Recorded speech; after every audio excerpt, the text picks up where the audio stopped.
నేను ఆశ.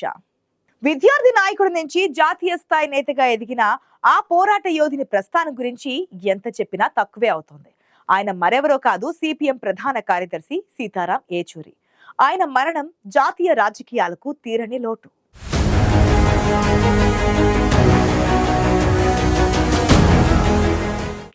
Student leader నుంచి అంచెలంచెలుగా ఎదిగి జాతీయ రాజకీయాల్లో కీలక పాత్ర పోషించిన సీతారాం ఏచూరి కమ్యూనిస్టు నాయకుడిగా చేసిన పోరాటం మరువలేనిది.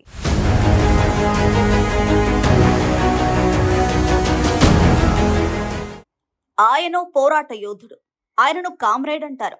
విద్యార్థి దశ నుంచి ఆయనలో ఏదైనా సాధించాలని పట్టుదల ఉండేది. ఉన్నత విద్యను అభ్యసించారు. అంతేకాదు, ఎమర్జెన్సీకి వ్యతిరేక ఉద్యమంలో పాల్గొని అరెస్ట్ అయ్యారు.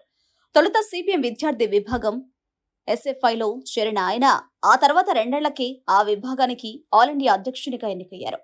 అప్పటి వరకు పశ్చిమ బెంగాల్, కేరళ రాష్ట్రాలకు చెందిన వారి ఎస్ఎఫ్ఐ అధ్యక్షులుగా ఉండేవారు. ఆ 2 రాష్ట్రాల నుంచి కాకుండా ఎస్ఎఫ్ఐ అధ్యక్షునిగా ఎన్నికైన తొలి వ్యక్తిగా ఘనత సాధించారు. స్టూడెంట్ లీడర్ నుంచి జాతీయ స్థాయి నేతగా ఎదిగిన ఆయన మరెవరో కాదు, సీతారాం ఏచూరి. ప్రముఖ రాజకీయవేత్త, వామపక్ష యోధుడు, సిపిఎం ప్రధాన కార్యదర్శి సీతారాం ఏచూరి మరణం జాతీయ రాజకీయాలకు తీరని లోటు.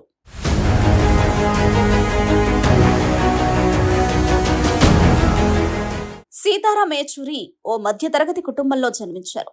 సీతారాం 1952 ఆగస్టు 12న చెన్నైలో జన్మించారు. ఆయన తల్లిదండ్రులు ఆంధ్రప్రదేశ్లోని కాకినాడ వాస్తవ్యులు. సీతారాం ఏచూరి తండ్రి సర్వేశ్వర సోమయాజుల ఏచూరి ఏపీఎస్ఆర్టీసీలో ఇంజనీర్గా పనిచేశారు. ఆయన తల్లి కల్పకం ప్రభుత్వ ఉద్యోగి. ఉమ్మడి ఆంధ్రప్రదేశ్ మాజీ ప్రభుత్వ ప్రధాన కార్యదర్శి మోహన్ కంద సీతారాం ఏచూరి మేనమామ.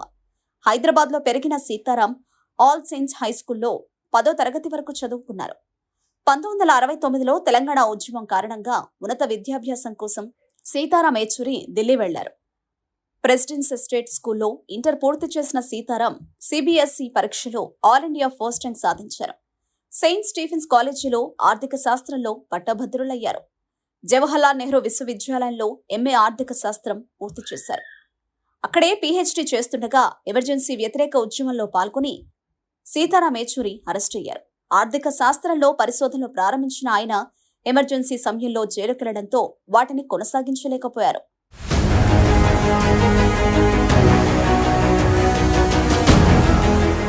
1974లో సిపిఎం విద్యార్థి విభాగం ఎస్ఎఫ్ఐలో చేరిన సీతారాం ఏచూరి 1978లో ఎస్ఎఫ్ఐ ఆల్ ఇండియా సంయుక్త కార్యదర్శిగా ఎన్నికయ్యారు. ఆ తర్వాత అనతి కాలంలోనే ఎస్ఎఫ్ఐ అధ్యక్షునిగా ఎన్నికయ్యారు. అప్పటి వరకు కేవలం పశ్చిమ బెంగాల్, కేరళ రాష్ట్రాలకు చెందిన వారే ఎస్ఎఫ్ఐ అధ్యక్షులుగా ఉండేవారు.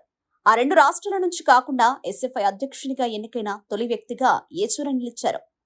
1975లో సిపిఎంలో చేరిన సీతారాం ఏచూరి 1984లో పార్టీ సెంట్రల్ కమిటీలో చోటు దక్కించుకున్నారు.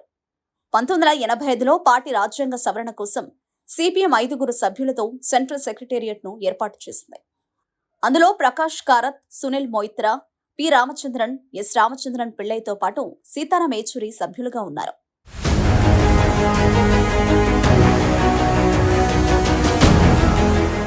1992లో జరిగిన సిపిఎం పార్టీ మహాసభల్లో సీతారాం ఏచూరి పోలిట్ బ్యూరోగా ఎన్నికయ్యారు. అనంతరం 2015లో విశాఖలో జరిగిన 21వ మహాసభల్లో సిపిఎం ప్రధాన కార్యదర్శిగా ఎన్నికయ్యారు. 2018లో హైదరాబాద్లో, 2022లో కేరళలో జరిగిన 22-23వ మహాసభల్లో సిపిఎం ప్రధాన కార్యదర్శిగా ఏచూరి తిరిగి ఎన్నికయ్యారు. 2004లో యూపీఏతో పొత్తు విషయంలో క్రియాశీలకంగా వ్యవహరించారు. 2005 జూలైలో పశ్చిమ బెంగాల్ నుంచి సీతారాం ఏచూరి రాజ్యసభకు ఎన్నికయ్యారు. 2017 వరకు పెద్దల సభలో ఉన్నారు. రాజ్యసభ సభ్యుడిగా ఉన్నప్పుడు సీతారాం ఏచూరి ఎన్నో ప్రజా సమస్యలను పార్లమెంటు దృష్టికి తీసుకొచ్చారు.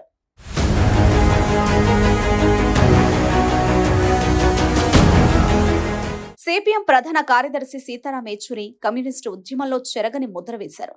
విద్యార్థి ఉద్యమం నుంచి నాయకత్వ స్థానంలోకి వచ్చిన సీతారాం అంచెలంచెలుగా ఎదిగి జాతీయ స్థాయి నాయకుడిగా ఎదిగారు.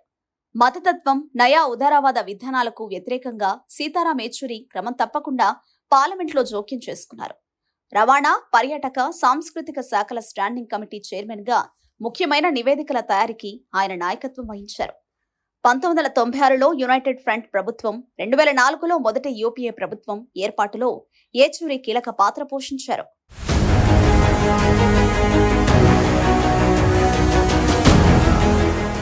ఇంగ్లీష్, హిందీ, తెలుగు, తమిళం, బెంగాలీ భాషలో ప్రావీణ్యమున్న Sitaram Yechury left hand drive, what is Hindu Rashtra, socialism in 21st century, communalism versus secularism and కృణాకి రాజనీతి వంటి పుస్తకాలను రచించారు. భారతీయ రాజకీయ సామాజిక పరిస్థితులను ప్రజా ఉద్యమాలకు తాత్విక స్పష్టతతో తీర్చిదిద్దే రాజకీయ సంస్థాగత బాధ్యతను నిర్వర్తించిన నాయకుడు సీతారాం ఏచూరి.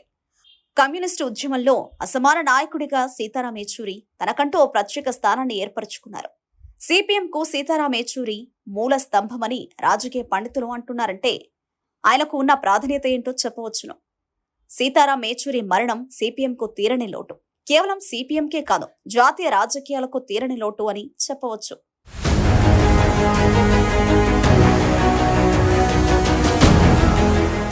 కమ్యూనిస్టు ఉద్యమంలో అసమాన నాయకుడిగా జాతీయ రాజకీయాల్లో చెరగని ముద్ర వేసిన సీతారాం ఏచూరి లాంటి నాయకులు మళ్లీ పుట్టరు.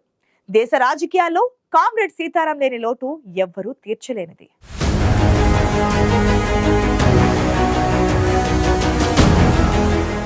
ఇది వాటి ఐ ఫోకస్. సమకాలీన వార్తలపై సమగ్ర విశ్లేషణతో మరొక బులెటిన్లో కలుద్దాం.